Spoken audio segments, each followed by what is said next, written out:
I'm going to present a case of growth over the lower lip today. So my case is about a 43-year-old man from Thiruvananthapuram. He's a software engineer by profession. And he came with the complaints of an ulceroproliferative growth over the left side of his lower lip since 2 months. In 2 months, it was progressively increasing in size to the present size. And since the past 1 month, he even had pain over the lesion. And he gives history of bleeding on minor trauma. And he gives a history of difficulty in mouth opening since 1 month. He does not give any complaints of caries or loss of teeth or loosening of teeth. And there are no other lesions in his oral cavity or any other whitish or red patches. And he has no history of any addictions. He is not addicted to smoking or tobacco chewing or alcohol. And he does not give any history of exposure to any radiation or any previous history of radiation, and he does not complain of difficulty in swallowing and no history of change in voice. He does not give any history of excess salivation or drooling of saliva and any other swellings. He doesn't complain of any chest pain, cough, or dyspnea, doesn't give any history of weight loss or loss of appetite. Otherwise, he has no other comorbidities. And on examination, he seems to be moderately built and nourished, and his general condition seems stable. There were no pallor, icterus, cyanosis, clubbing, or lymphadenopathy. He has irregular hypopigmented patches all over his body. We can see it on his face also. He has vitiligo, and his Karnofsky performance score was 80. And on local examination, his mouth opening was restricted. It was only 2 centimeters interincisal distance. And on examining the growth, it was a 6 into 4 into 3 centimeter ulceroproliferative growth. It is seen involving the lower lip from the midline to the left commissure and coming onto the chin. And the lesion was also involving the left lower alveolus from the canine to the retromolar trigone. And the lower gingivobuccal sulcus was involved, and bit of the buccal mucosa also. And the floor of mouth and the upper sulcus appeared free. He has no caries or absent teeth, and he has no other lesions. And he has tenderness on palpation, and on palpation his inspectory findings were confirmed. We could feel an induration extending around 5 mm beyond the lesion on the lower lip and chin. And on palpation, we could feel the mandibular thickening on the left side. And neck palpation, there were no palpable neck nodes. And systemic examination, no abnormality was detected. And donor sites of the hand and the legs and the back were examined, and there were no scars or history of any trauma. So I would like to clinically come to a diagnosis of this ulcerative lesion over the lower lip, probably a squamous cell carcinoma of stage 4, which is T4N0M0. Right. Shruti. Yes. Right. Shruti, now, um, Sandeep, only Shruti is answering, is it? Yes, only Shruti is answering, sir. Only Shruti. Yeah. You're the Now, examiner and Shruti is answering. Shruti. Now tell me, Yes. this is obviously a long case because it's a big case. Even for you, it's a long case, right? Yes. So go back to the history. Okay. Go back, go back, go back. Yeah, there's nothing. I don't want to. I don't want to. Is there anything what you catch so significant in the history? It's a very quickly growing tumor, so just 2 months. Yeah, And 2 months is a 2 months, very short very time short. for this. No, Yes. so apparently it says commercial carcinoma that we will accept that this was a commercial carcinoma in the biopsy. Yes. So 2 months is a very rapid sort of growth for this patient. Yes, sir. Does it have any implications in your management or treatment? Mm, Do you know, will it affect your way you will consider treating this patient? yes, I mean, we have to treat it as a rapidly progressive malignancy, so we have to evaluate and plan for a wide excision immediately and Correct. So with you want to including treat, see, you want to treat it treat it as immediately, immediately, right? yeah. Immediately. Then what what would you think in terms of, he obviously needs a reconstruction, right? Yes, sir. So, from the disease point of view, treatment point of view, what issue would you like to be important when you are executing the treatment from you as a plastic surgeon? One thing is, I want it to be aesthetically acceptable, even That with will come such to large. later. That will come to later. Now, Oh, tell me from is the disease point of view, since it is an aggressive tumor, we uh, have to have adequate margins both at the soft tissue level and check for the bone involvement and have at the bony level excellent. also. So you will excise whatever is needed. You may have a lip, and then we'll come to the defect. Let me tell you. I'll explain to you what I am meaning. Uh, See, 2 months history, aggressive tumor, mm. surgery alone is not the answer, right? Yes, adjuvant So we will radiotherapy, need definitely adjuvant adjuvant treatment radiation. or adjuvant radiation. Yes, So as a plastic surgeon, you should think that this patient is to undergo adjuvant radiation at the earliest, right? yes, So your reconstruction also should be in, no, put into that light, that this patient should not have a delay in the in the healing, wound mm. healing. Yes, So, and he should be in a very good condition to undergo the radiation, right? yes, yes, So so there is an urgency, there is a sort of feeling of being more concerned about the way you choose the methods and you execute in this particular patient, yes, right? That is the one. yes. Right. Yes. And because he is relatively young, we would want dental rehabilitation also for him. I will come to that one. We will come to that. Yes, Can you go ahead? Ahead. Now, let me come directly to the point. What will be, as a plastic surgeon? So we have thought about the adjuvant treatment and necessity of that. That is back in your mind. yes. Secondly, uh, is there anything in his skin condition that will worry you? Uh, yes, he has vitiligo. Yeah. Does it Uh, affect your anything? Not exactly, sir. Not exactly as a plastic surgeon, but as an oncologist, when you are doing a resection, when the patient is going to undergo adjuvant radiation, you might expect much more florid reaction for him than the normal people. Okay, Okay, so okay. just keep that in mind if Oh, suppose something happens. okay. Now, next one, Yes. go ahead.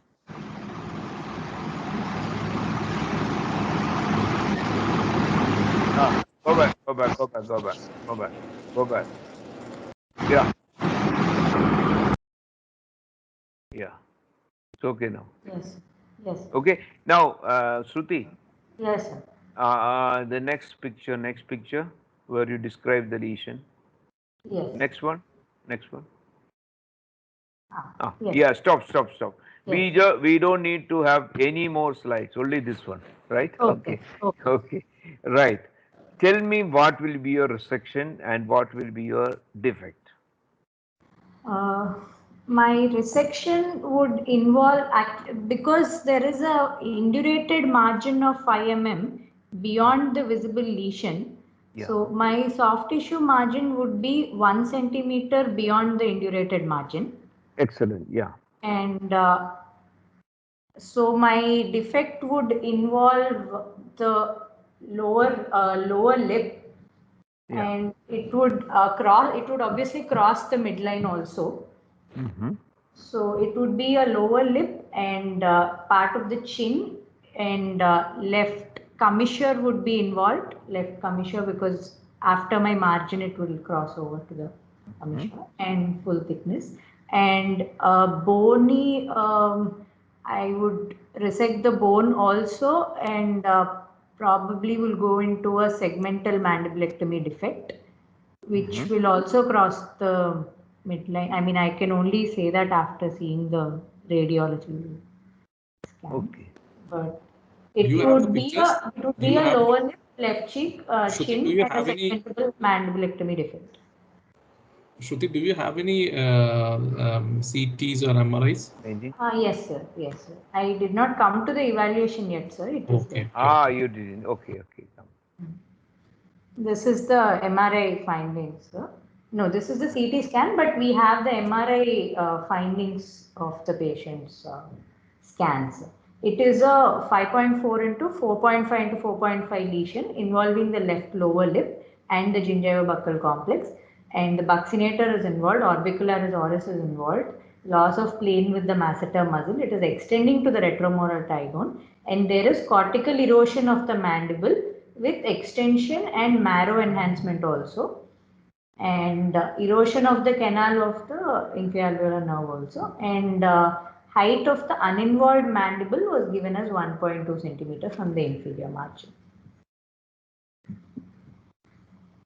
CT chest is no lung metastasis. CT chest no metastasis in the lungs. And Go back. biopsy result Go was back. the well differentiated squamous cell Go carcinoma. back. Go back. Does this come down to the radiology? Yes. They have said that height of uninvolved mandible is 1.2 centimeters from the inferior margin.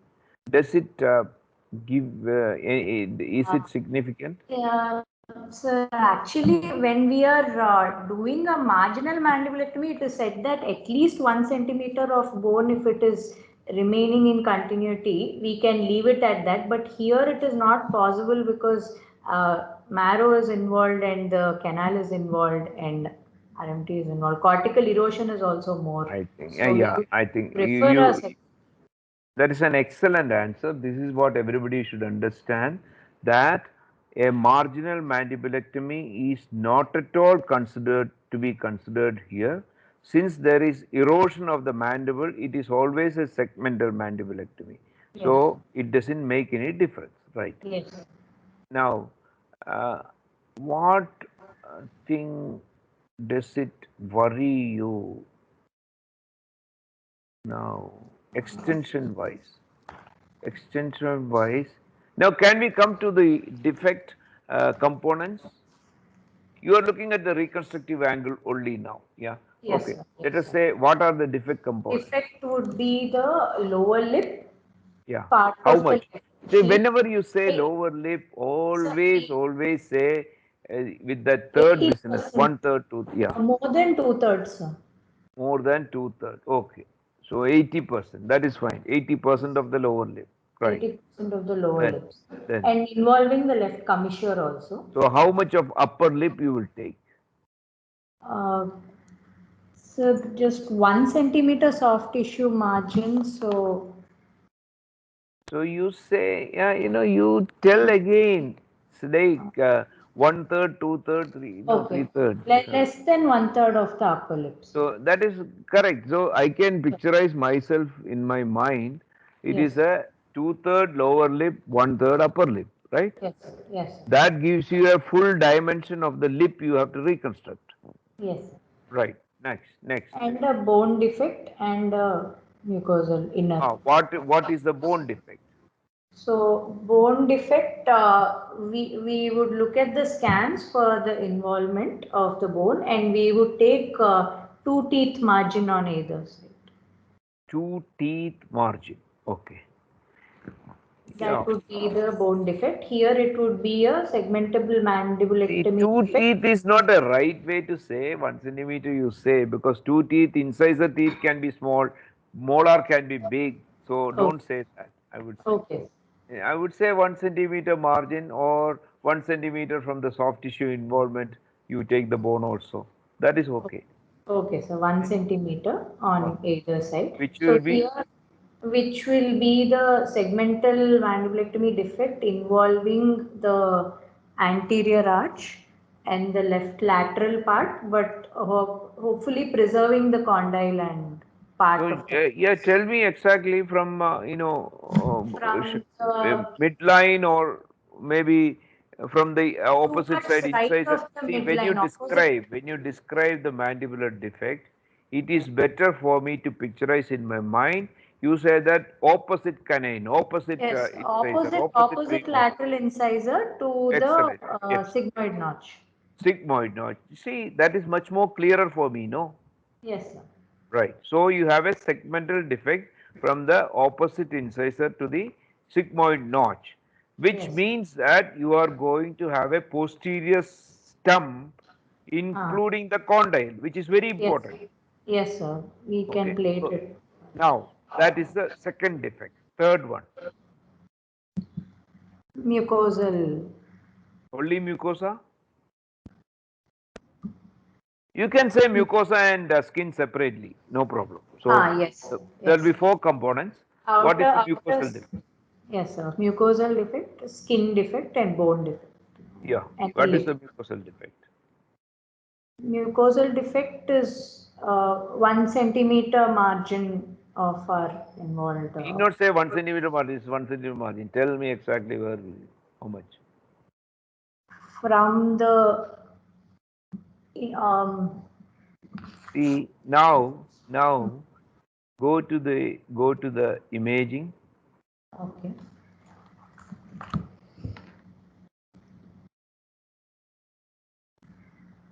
Shown image. Next.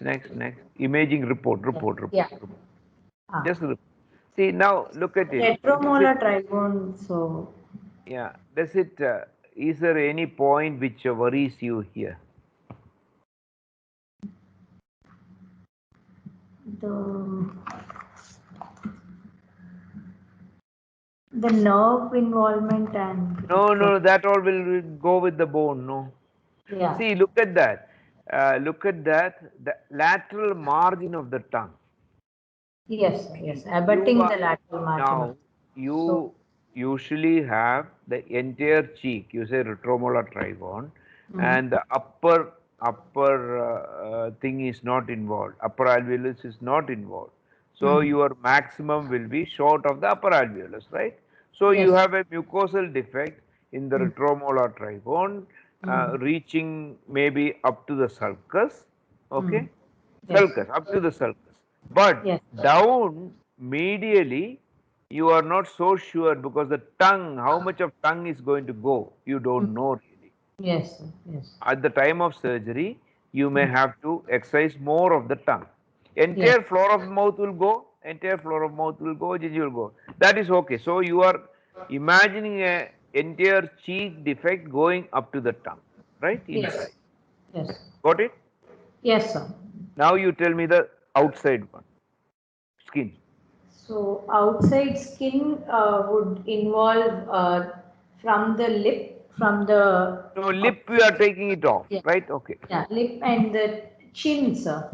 Chin Chin, defect. yeah, chin, Yeah, yeah. chin defect. Actually it's abutting on to the chin, but we have to see lift the mass and see where it is exactly involving and take 1 centimeter margin Yeah, from there. so mostly, let us go back to the photo now. Now you look at it. If you look at it, the chin lesion might be out. No, can you? Yeah, let me see. The chin lesion. I think the second photograph shows that the entire chin skin Chin.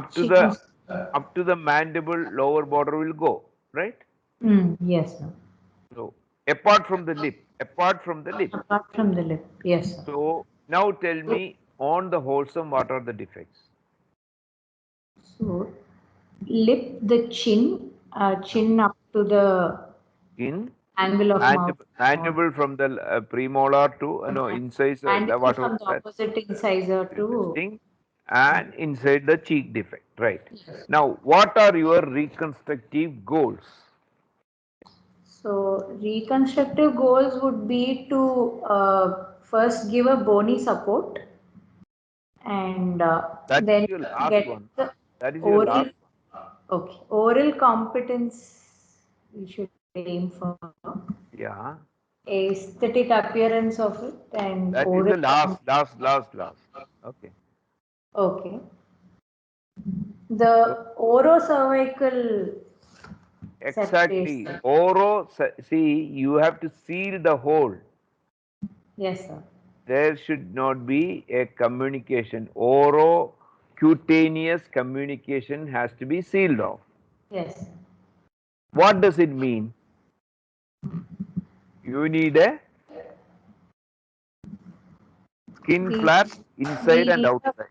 yes, sir. We need a flap up. Yeah. Inside and Inside outside. and Agreed? outside. Agreed? Yes. Yes. Now, so that is your reconstructive goal. That is a requirement. Now, yeah. Yeah. Now, the second reconstructive goal, lip seal. Lips. Oral. Yeah. Yes. Yes. What do you want for that? I will need a soft tissue You flap need a lip, to continue. lower lip And reconstructed, lower lip and lower lip angle of mouth and reconstructed, right? yes, lower lip angle of, Two things. yeah. Thirdly, skeletal support. Yes. Do you need it or not? Yes, sir. Why do you need it? Because Is the it anterior, mandatory? Is it mandatory? yes, sir. For him, yes, sir. Because the anterior segment is, No anterior segment. Ah, yeah, anterior segment is gone. Okay, okay. So and suppose for theory's sake, you say that the bone would have been taken from the ipsilateral canine to the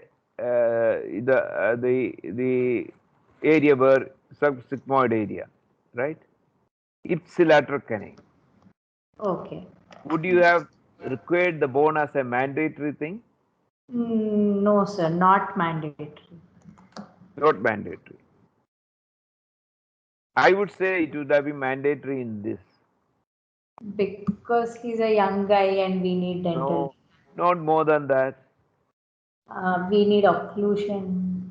Not more than that. See, he has a lip defect and the cheek defect. There won't be Unless there support is a for that. structural integrity, your lip won't stay there. Yeah. So, in order to have a proper lip seal, Okay. whether he had a, the mandibular reconstruction becomes a mandatory thing in him, Okay. Okay. irrespective of thing. But because it is extending across the midline, it's definitely mandatory. Yes, sir. So you need a lip reconstruction, you need skin inside and outside for the cheek and chin, And and then you need a bone. yes. So this is the reconstructive goal and reconstructive requirement, right? Yes. Agreed? Yes, sir. Now you tell me the methods. So for because we need a bone support, we would go for a bone flap. One requirement would be to have a free bone flap, Okay, agreed. and and then What are let us stop with let us look at these things: bone flap and soft tissue flap and the lip. yes, Okay. So yes. now bone flap. What are your choices?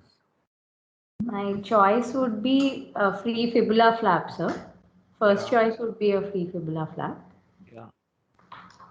Then and along with the skin paddle. what are the free flaps we can use? We can use a fibula flap, sir. We can use a scapular flap. We can use an iliac crest bone Yes, sir. DCI. So three things, simple. You just reel it out. You can use a fibula, scapula, or iliac crest, Iliac crest. right? Yes, sir. And you know to describe the pedicle and Yes. all these flaps. Yes, sir. You know it very well, no? Yes. I'm not asking you. Yes, But sir. people can ask you, right? Yes. Yes, So sir. these three flaps, and out of these three, what will you choose in this particular case and why? I would like to Now, go for before that, I will give you a clue also, a, right? There yes, sir. is extensive soft tissue requirement. of inside and outside, Yes, sir. Yes, sir. right?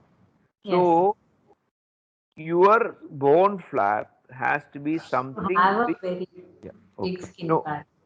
whatever is that. Yeah, you think in those terms. Now you tell me what bone flap will you choose in this? I would like to go for a scapular flap, sir, Why?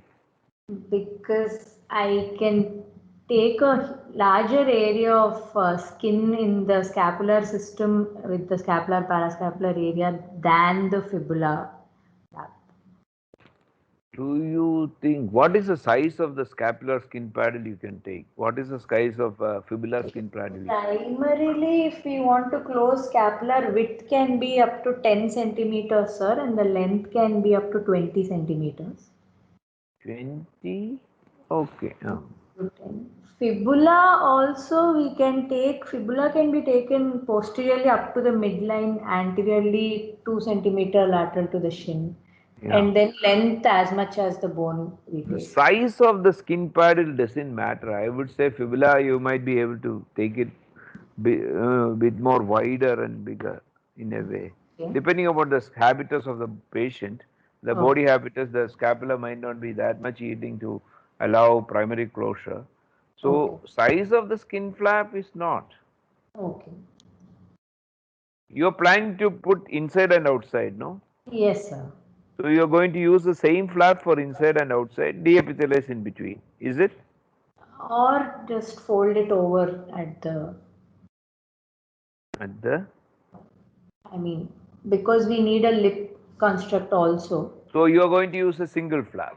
Yeah.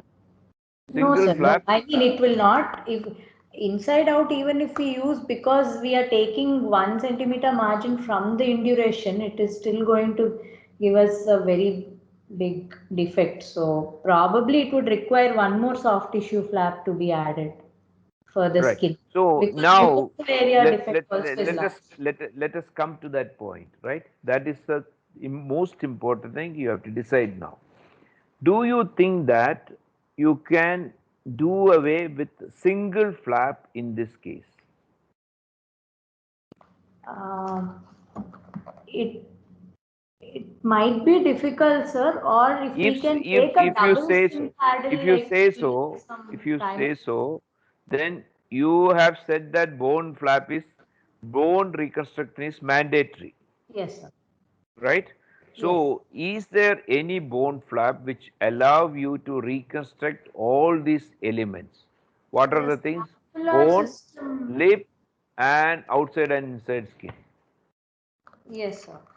Actually, when in if we take a scapular flap, because we Yeah, have a circumflex scapular vessel, which will again divide into a descending branch with yeah, even the thoracodorsal pedicle comes there. If we yeah. can take two skin paddles Oh. based on different vessels and then taking it proximally to the same subscapular artery up to the axillary artery, we might get more skin with two paddles and I am bone not, also. see, I'm not going to go into the too much of detail. See, the scapular flap, there are two skin paddles described, right? Yes, sir. Yes, sir. One is a transverse, one is a vertical. Vertical. Yes, sir. That is based on subscapular artery or thoracodorsal. It's based on circumflex scapular descending branch, Sorry, sir. circumflex Yeah. scapular, both Yeah. of them, Yeah. both of them. One is Okay, parascapular and scapular. Yes, sir. yeah, both of them are based on that. Yes, The sir. way you are describing the thoracodorsal is a separate one. Separate one. Yes. So, your possibility of reconstructing the whole defect with the scapula, parascapular, and flaps, And as well as the thoracodorsal thoracodorsal. TDAP flap or whatever you Yes. call the same pedicle, is a Hmm. possibility. Yes, sir. That is the only flap that might be able to fill the whole defect, Yes, right? sir. Yes, sir. Okay. Fibula cannot. Fibula cannot. Fibula. Fibula will have to be added to another soft tissue flap. Excellent. So that is the way you will think, right? Yes. So you have decided that mostly it will need two flaps. Yes, sir. Why do you say so? What is a compelling reason which you think for two flaps in this? Because my mucosal defect is large, sir, and No, if my point would be you need a bone and you need the lip, lip, lip, lip, yes, lip, yes, sir, right? lip. To Hmm. have the lip reconstructed properly Hmm. and this extensive bony soft tissue component covered, Yes, single flap will be very difficult. yes, sir. I would say use the word even impossible Okay. to have that really nice lip reconstructed, right? Yes, A competent lip. Okay, that is what you are looking. yes, So I would initially itself put my thought process in using two flaps. yes, sir. Okay, and life becomes much more less complicated if you are using two flaps. Yes, sir. Now you choose two flaps for me. I would go for a free fibula flap with a radial forearm free flap. Excellent. That is a very good obvious choice. Radial forearm for the lip and fibula with a large skin paddle for up and Yes, down, right? yes, That sir. will solve your problem, right? Yes. Then my question will be, how are you going to anastomose these things? How are you going to do these things? Uh, I would use the ipsilateral neck vessels for the fibular anastomosis, and since my radial artery forearm will give me a longer pedicle for the contralateral I would neck. accept it just like that because that's the right way to do it. One of the right ways to do it. What are the other ways of doing two flaps, pedicles? Uh, Using two vessels on the same side, like Excellent. That is facial and second way. superior Second thyroid. way. Third way. Uh, Will be used to use the fibular vessels ends for the radial artery or the okay, other way, okay. And, whatever other okay, way. okay. So it is a Yes, chimeric sir. type of So principle. through, yeah. Okay. So three methods, but what you told about that fibula owing to that side and this one is okay, perfectly okay, Okay. right? Yes, sir. And even single flap is difficult. You think that vessels are difficult and technically you are not good, you are a bit exhausted, you are single person doing these things. And can you substitute two flaps in this by anything else? We can do one free flap and one pedicle flap. So give me the choices. I would go for a free fibular flap Yeah. with a supraclavicular. Supraclavicular for the lip, is it? Lip is the key thing. Yes, sir. Outer Yeah. skin and lip. Yeah. So tell me the best flap, best other flaps. I would agree to you that radial forearm is one of a very good choice, right? Yes, sir. If at all I'm going for a pedicle flap for, because bone flap, you need to have a free fibula. That is also gone, right? Yes, sir. So if I want to choose a pedicle flap for the lip, what will I use? What can I use? Anything from the face, sir, What forehead is or nasal.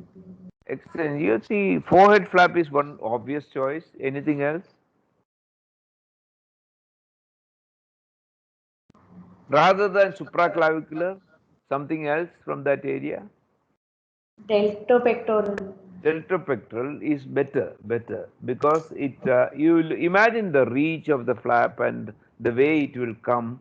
A two-stage deltopectoral will work very well. Yes, sir. And what is the advantage of forehead over deltopectoral? Um, Deltopectoral again will have to be divided It and has to be divided. Forehead also has to be divided. goes across the neck and a bit What is the restricted. problem? Where is it the deltopectoral coming from? Where is the forehead flap coming from? Uh, Deltopectoral is again based on the internal mammary perforators Where is it coming from? coming from the Geographically. across the neck. It has to come It is like coming from from the below and thorax. below. It is coming from and below and pulling it. So Yes. gravity is against you. Okay. And even if you divide, the sheer weight of the flap will be bad. What is Yes. the advantage of forehead? Yes, sir. It's pulling up. Gravity is for you. Yeah. What is the disadvantage of forehead? Aesthetically, Scar. and we have to discard the remaining Okay. after division. Now, what did you do in this case? In this case, free No, Sandeep, any other questions? Anything? I'm finishing here. We have come to the point. No, sir. I think you have more or less covered all the questions, sir. All the things. So just Sudhi, tell us Sir. what was done. So in this case, free scapular Do you have a flap. picture? Picture, I'll just, I don't have it in the PPT, sir, but I'll just project it in.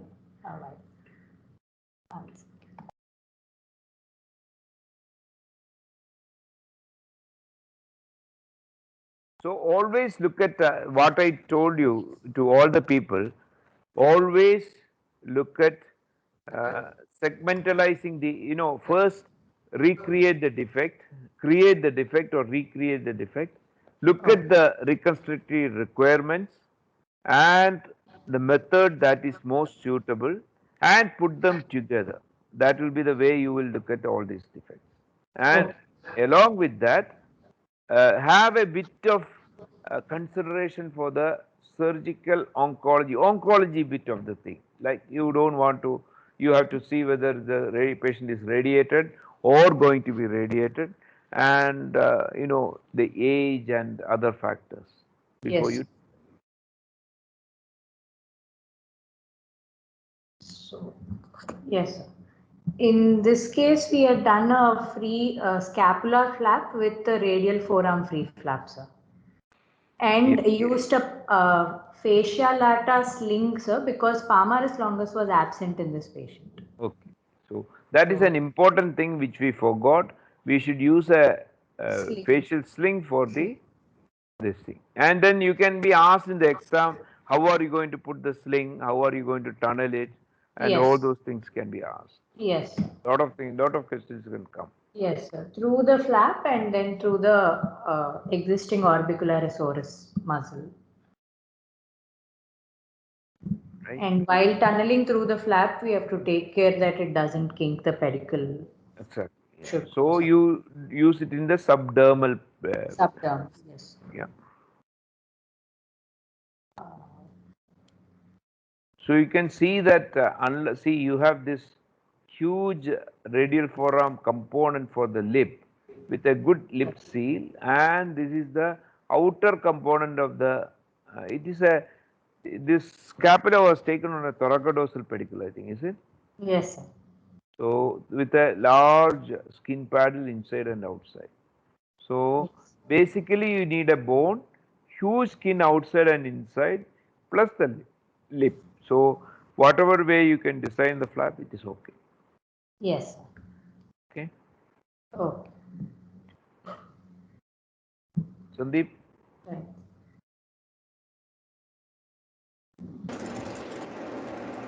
Yes, sir. Yes. Yeah.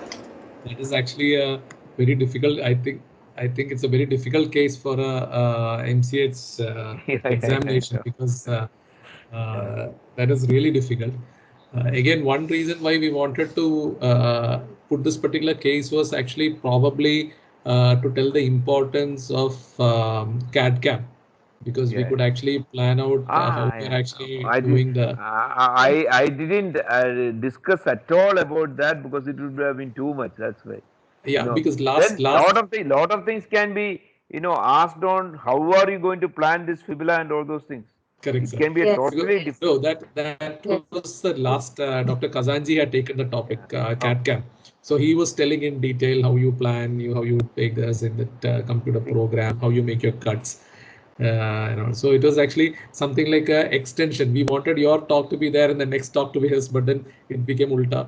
But what was said and done, I think with both these talks together, I think now you have covered the entire gamut of the possibilities of all the flaps. Plus, in this particular case, the one of the largest flaps possible. So that way you have actually covered it. I think she has done pretty well, no, sir, with her presentation. Yeah, Shruti was doing very well. I mean, she answered the right way. This is the way you should answer. I mean, see, whenever you think of these things, she put it that what I liked about her presentation and then was that, the answering the questions. The examiner asked with some certain purpose, and she was answering exactly to that, like the distance of the fibula.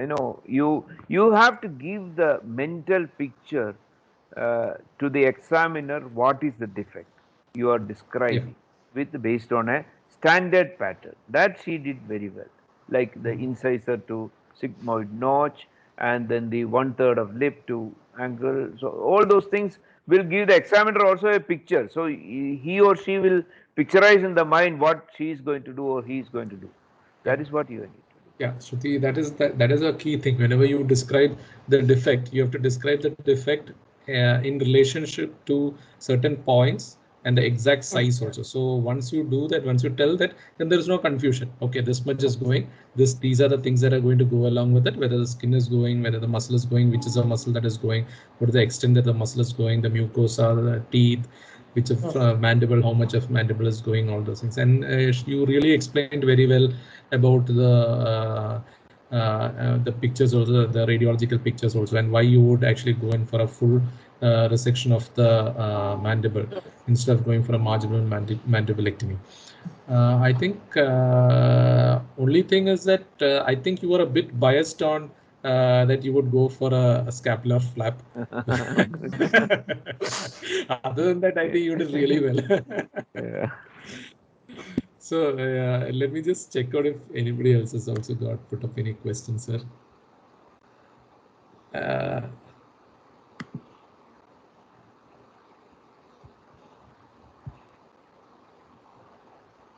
People have only thanked you, sir, for that great lecture that you have given and how you have conducted this particular.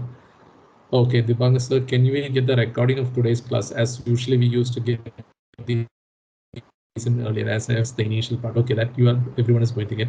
Dr. Anandamurthy, is it possible to use PMMC for buccal defect when mandible is intact? So that's a big for you, question. sir. That's a right question. See, again, you have to be very careful. It can be used. A lot of people use it. A lot of, I mean, many hospitals still pectoralis major where it is used extensively, they use it. But I would use it with caution.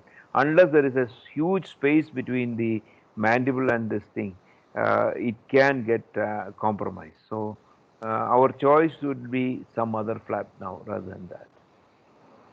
It can be. Yeah. If you're using it, you should actually create a large tunnel for the pedicle to be there, because you have to expect a lot of edema in the muscle flap also, and that should not compromise the pedicle. So I think with that we have actually come to all the we have finished off all the chats. It was wonderful having you here, sir, because you have answered and you have presented so well. I think this is going to be one of the iconic topics which every postgraduate is going to watch whenever they are going to attend the exam. And I'm sure that you have made it so easy for them to understand also all the nuances of the flaps, the region flaps, which are the things that will be usually asked in the examination. And Shruti, you have also presented very well. And as I said, that sir is also very happy with your answering the questions also. All the best, Shruti. And thank you very much, sir. I think with this, we'll call it a day, this Saturday evening. Yeah, great. Right. Everyone, good night. Stay safe.